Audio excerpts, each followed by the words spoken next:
Hello everyone, xForts here, and welcome to JoJolion Chapter 96 review and discussion. But before we jump right into the chapter, I just want to take a moment to say I hope you are all staying safe and staying healthy, and staying safe at home to keep all the people around you safe as well. I know it's looking pretty grim out there right now, but during times like this, I think it's important to focus on the things you can actually control. So pick up an instrument, pick up a new hobby, go through your backlog, binge that anime or manga you've been putting off, or just, try to improve yourself in some way, or just try to keep yourself occupied and not so much worried on all the things we can't control.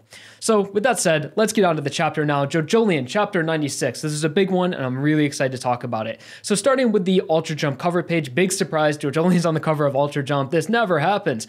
So it's pretty typical Araki style. You have one of our main characters with motifs all around them. Now we have some soft and wet pins on Josuke that look really nice, with the head doctor floating around in the background, which is similar to this chapter's cover page, which we'll talk about in just a moment. And just the colors look nice and everything. It's pretty much just an Araki Ultra Jump cover.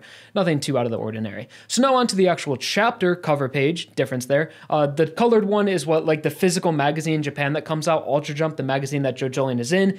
That's the cover of the magazine, and this is the cover of the chapter that's in the magazine, if you guys didn't know the difference between those two. So this chapter's cover page is actually a reference to René Magritte's painting, Golconda, which is a really famous oil painting where there is a man depicted in a top hat and, a dark trench coat, and he's just floating all over the canvas, and he's drawn in different shapes and different sizes each time. And now that Araki has actually given us like a direct reference to this painting, I was going through a lot of René's work and I found a lot of similarities to the way that the head doctor has been depicted since its introduction and a lot of the art that René has drawn. René will often draw a man with a top hat and dark clothes facing away from you. You can't see his face. And when he is facing you, his face is covered in something, whether it be an apple, a bird, or he just has no face at all. So I think Araki has definitely been taking a lot of inspiration from René's work in his creation of this character. And speaking of the head doctor's character, in this chapter, a lot of things are confirmed. We've had the suspicion,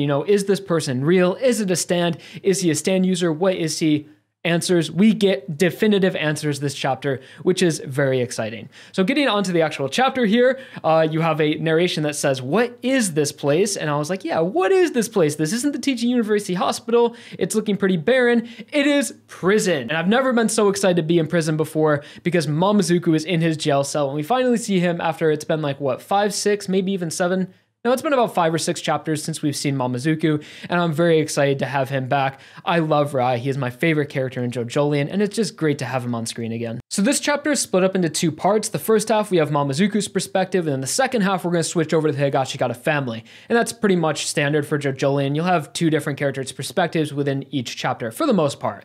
And I really enjoyed the first half of this chapter, and it's not just because of Mamazuku, but Araki does a very clever writing technique where he gives a character a reason to tell exposition. I've noticed recently that Araki has just kind of been using Mitsuba as an exposition puppet, where Mitsuba will explain the head doctor's ability, but you have to take a step back and think about what she's doing in the context of the story and be like, why is Mitsuba saying the words she's doing? Doesn't really make sense. It's just Araki talking to us through Mitsuba. But I really love how, again, we get a new explanation of the head doctor's ability, not a new explanation or just more to it, which is something I've really been waiting for because we know pretty much the basis of it. The head doctor's ability makes things knock into you when you pursue him, but we didn't really know the mechanics of it. It's sort of like D4C. Like at first you see, okay, there can be multiple funny Valentines and he can move places, but how does he do it? It's because he's able to transport between different dimensions and bring other dimensional beings into. So you have the core of what the ability is.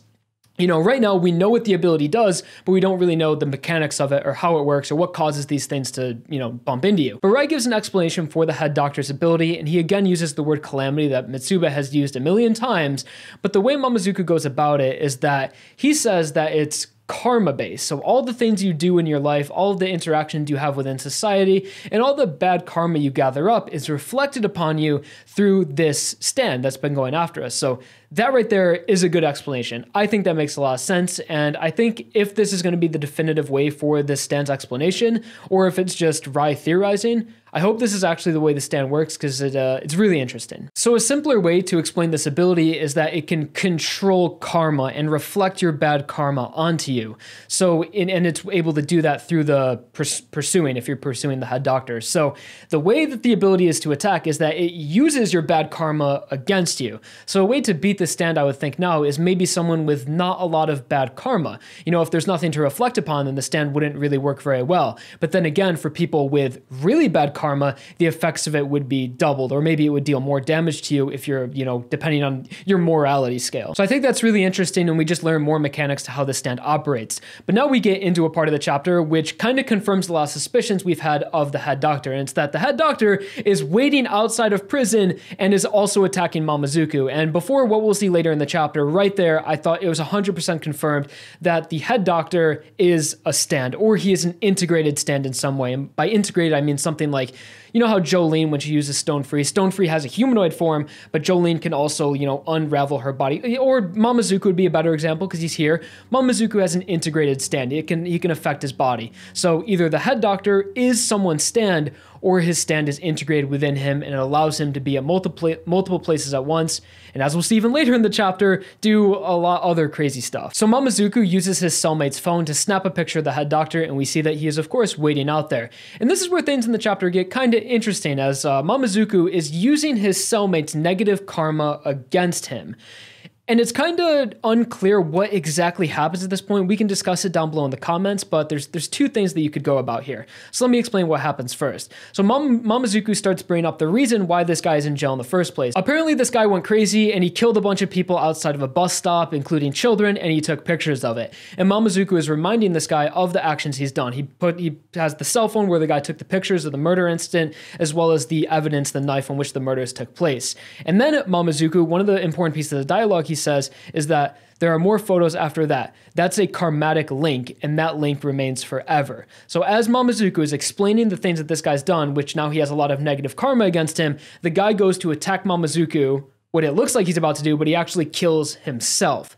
So there's a few things that could happen here. One, it's that Mamazuku used the head doctor's ability to attack this guy with his negative karma, but then again, this guy wasn't really trying to pursue the head doctor in any way, or maybe that's just me overthinking it. Another explanation is that Mamazuku just sort of brought up this guy's guilt and was just annoying him, and the guy just killed himself because he just couldn't stand Mamazuku anymore, which to me doesn't make a lot of sense. I really think that as Mamazuku is talking about karma, this guy ends up killing himself after the bad things he's done is brought up. So I think maybe in some way this guy was killed by the head doctor's stand and his negative karma affecting him, or then again, it could just be Mamazuku annoying him. And that was the reason why he was doing the exposition in the first place. I said earlier that I really like when Araki gives the opportunity for characters to give exposition that makes sense within the story.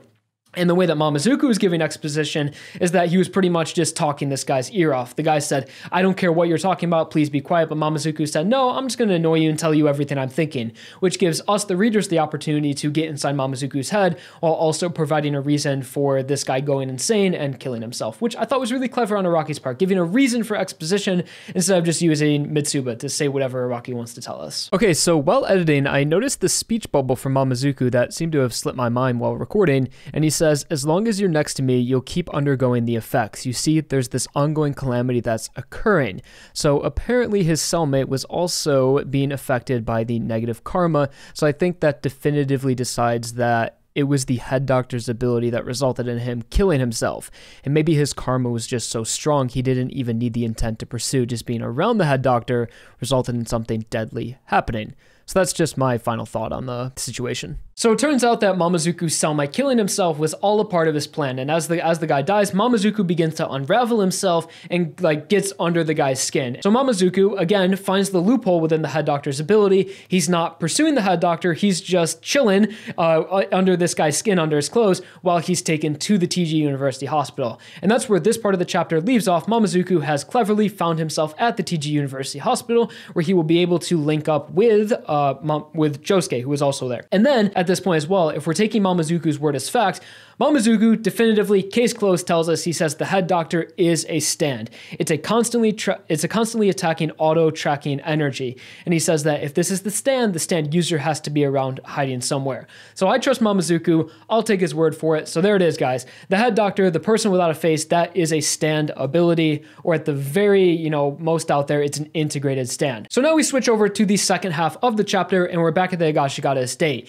And we have Yasuo crying out for help, and once again, the head doctor, or the stand, I don't even know what to call this guy anymore, is also there, as well as he was at the prison, and he's probably 5 other places at the same time. So Yasuo is calling for help. She tries to reach Josuke. Josuke can't get to the phone, and she tries to reach Mamazuku. Mamazuku can't get to the phone because obviously he was in prison, so neither of them are able to help her. So Toru answers the phone, and when Toru answers the phone, we get this panel that gives a very malicious intent to Toru. That panel right there at the top of those eyes, I thought that was Kato at first. Doesn't that look like Kato's eyes? But never has a character been shown in JoJo with those eyes that's about to do something good, that's about to save the day. Never. Anytime a character is doing that, they're always up to no good. And he just says he's going to make his way to the Higashikata estate, and that, and he just gets in his little delivery car, the same delivery car that he brought Yasuo to the hospital, or not the hospital. He gave Yasuo a ride to the Higashikata home in that delivery car, and he's going to drive that back to the Higashikata home to try and save her. And Toru is so suspicious. At this point, I honestly think the head doctor could be his stand, but then again, what is the stand that we saw way long ago? Who knows? Toru is an enigma, and I don't really have many things to theorize about him right now because it just could go so many ways.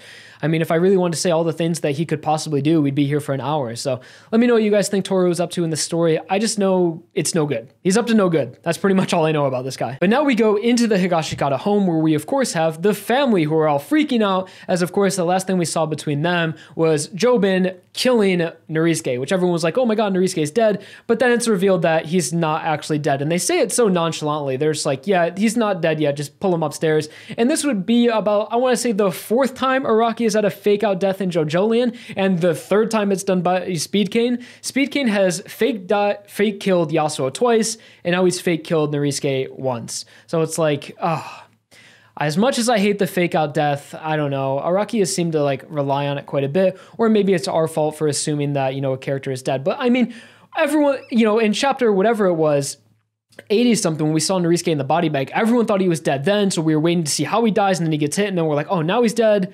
But now he's not dead. He's just passed out, which I guess is Speed Cane's ultimate ability. He can make people pass out. So I am happy that Narisuke is still alive and he might not die by the end of this chapter. It's just, it kind of takes the weight away from that moment from last chapter where Jobin was holding Narisuke in his hands, crying.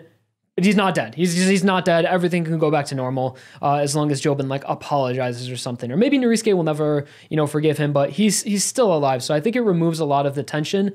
Not really tension, but sort of the emotion felt in that last chapter and that moment between Jobin and Narisuke. But to surprise, the Higashikata family is actually going along with Jobin's plan pretty seamlessly. Jobin just explains that Yasuo, Josuke, these guys are all enemies to us, and we need to do this for the family to save Tsurugi.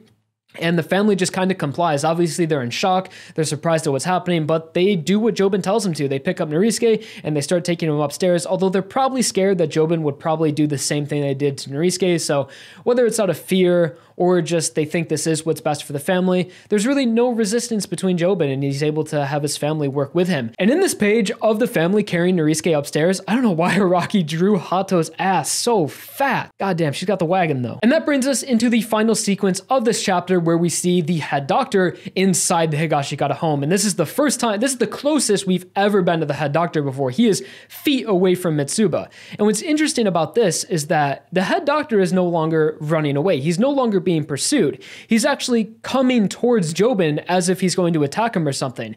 So finally, something new for the head doctor. He's not just walking away. We're not just knocking into things. We actually see him use an ability as well. As while he's pursuing Jobin and coming towards him, it's confirmed that he is an intangible being, and he walks from like the back of a door into the computer screen, and then into a screen wall, and then into a picture, and then he goes into the bed. And this sequence of the head doctor doing these unrealistic things, confirming that he is an intangible being, a ghost of some sort, it relates him more to Renee's paintings, where you'll see things coming out of objects or just very surreal sequences references or, you know, people in paintings coming out or stuff like that. So again, the sequence or just this entire character is kind of an homage to Renee's paintings, which is pretty cool. So a really interesting sequence, and the head doctor is coming at Jobin. He goes from the painting and then underneath the sheets of the bed, and it looks like the head doctor is like crawling around. And of course, because he's able to go in between different things, he's able to change the size of himself as well. So he's going underneath the blanket, trying to get to Jobin, and then Jobin says, "Get out of my way," and he lets out a stand rush, a nice speed cane stand rush onto the head doctor. And Mitsuba says, "No, you mustn't go towards the head doctor." And this is really interesting. Not so much that Jobin is attacking the head doctor, but it's that the text at the bottom says, "What will come after this collision?" And I think it needs to be taken into consideration what Mamazuku said earlier in the chapter, which was about karma, and the stand will reflect your bad karma against you. And I would say that Jobin has some of the worst karma in the entire part so far. He's done some really evil things, and he's pretty out there on the morality scale. He killed Ojiro, he killed Ojiro's innocent girlfriend, he just tried to kill his father, and him going after the head doctor and attacking him this close could result in a deadly blow. If we've seen what has happened from Josuke, every time Josuke tries to pursue the head doctor, Josuke's pretty noble. He's done some messed up things, but he's still pretty solid on the morality scale, and he has been getting absolutely destroyed. So to see someone like Jobin attack the head doctor, I think this could result in a pretty gnarly and maybe deadly reflection of his karma. And this ability, now that it's referred to as karma, I think that's really solid, and it also brings like the theme of Steel Ball Run back into this part. So you had Steel Ball Run, you had, you know, the whole theme of balance, black and white, you know, give and take. With the corpse parts, things had to be balanced. So I think it's really interesting that this ability, now that we know that it works off karma, sort of brings that theme into JoJolion from Steel Ball Run, and that everything must be balanced. If you do bad things, it's going to come back and get you, similar to the corpse parts. Not exactly the same, which of course is good, but yeah, karma. I think that's a really interesting ability, really unique. Araki hasn't explored before, and I can't wait to see more into this, more reveals. So it seems the head doctor just becomes more of a mystery every single chapter, and it's really hard to pinpoint what this person's motive is, what they're going for, who they even are, what they even are. And just more questions come every single chapter. But one thing I know for sure is that bad news for Jobin is coming next chapter, and we've never seen the head doctor deliberately go after someone, so maybe he has a new ability up his sleeve that he might reveal to Jobin, or he knows that Jobin has bad karma, and he's trying to bait him into killing himself in some way. But let me know what you guys thought about chapter 96. Really good chapter, really good to see Mamazuku back in, and I think next chapter, this is a big cliffhanger, so I think next chapter we might go back to Josuke's perspective, because we have been at the Higashikata home for I think 3 chapters now, ever since Jobin put Yasuo in the toilet. We haven't seen Josuke in a while. I really wanted to see Josuke and Mamazuku link back up and just, see them pursue. Again, there's going to be another head doctor at the hospital, as there is also a head doctor at the Higashikata home, so both groups are going to be fighting the same thing, which again, more mystery, it's confusing, hurting my head, but I can't wait to see what happens when Josuke and Mamazuku link up. So thank you guys so much for watching this chapter review. Like if you enjoyed, subscribe for more, comment down below all your thoughts on this chapter and what you think is in store for the future of JoJolion, and I'll talk to you guys all real soon. All right, peace.